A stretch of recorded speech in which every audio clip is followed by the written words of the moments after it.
Hello, everyone. I'm Ranjani, I'm Vignesh Kumar. and welcome to episode 2 of our coffee chats. We also have our pet here. Sorry about that. Um, as a quick reminder, this is the series we are doing to talk about top questions we hear from our mentoring sessions. Today, what are we going to talk about, Vignesh? Today we'll talk about how to ask a referral.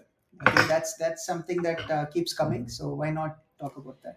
Yeah, how do you get referrals, right? Especially from people you don't personally know, right? Um, Maybe I can start with what I've seen, both good and bad practices, right, around this. First of all, if you're messaging people who you do not personally know, say on LinkedIn, for example, right?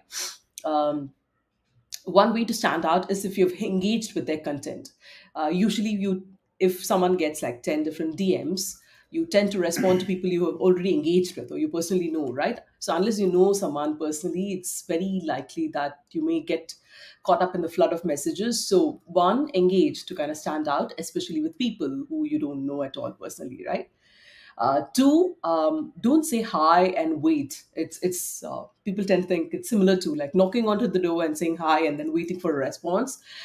Especially on social media where you do not have a rapport, it doesn't usually work that way, right? So rather go ahead and ask for what you're seeking, provide context, what is it that you've done, show that you've done your homework, right? So you can probably come back and say that, you know what, I've checked the careers page, this is what I've seen, these are the relevant roles, this is why I think I'm a fit, these are the roles that I would love to apply for, could you please help refer, right?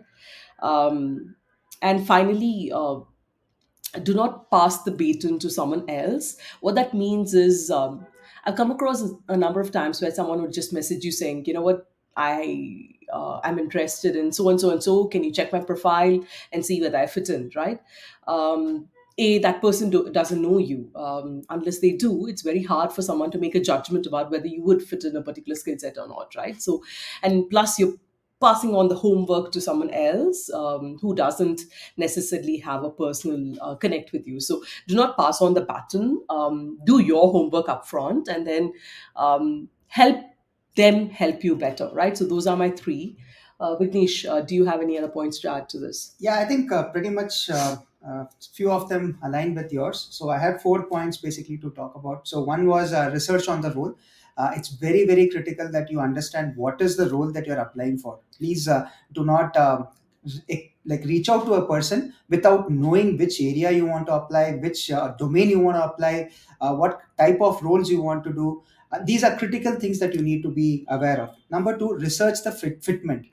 I think this many people do not do it. Just because you have 10 years experience doesn't mean that you're eligible for 10 years of experience profiles across the board, right? So please understand that relevant experience is important. So when you write that note to the person, give a gist like, hey, I have out of the 10 years, I think 5 years I have done such a role. Example, if you're applying for sales ops, you can say that I have done similar roles in the past. I have done 4 years here, 2 years here, so 6 years, so I can basically leverage it. Can you please refer? So that has a good it strikes a chord with the person who is going to read, right? The third one is work on your resume, please, because it's absolutely critical that you need to have resumes which are resonating as per what the requirement is. I see people having one resume across four job profiles, which frankly doesn't work, because when you're sending across something, you want to talk about what is relevant in that particular role, right? And finally, as Ranjani already said, please approach people who you have some personal connect. I mean, usually it could be your previous experience, or you have followed someone on LinkedIn. I find it very tough when people just say a hi and then just the next thing that you hear is, I'm interested in your company and here is my resume. It's like basically throwing a resume at someone who is not really, who doesn't know who you are. And as Ranjani already said, it's all about passing the buck to someone else and trying to get the work done through someone else. So these were my 4 points, Ranjani. I think, Yeah. yeah. So we are at the 5 minute mark. So I hope this has been helpful. This is episode on how do you ask for reference. Yeah. Talk to you soon in another episode. Thank you. Bye bye. Bye.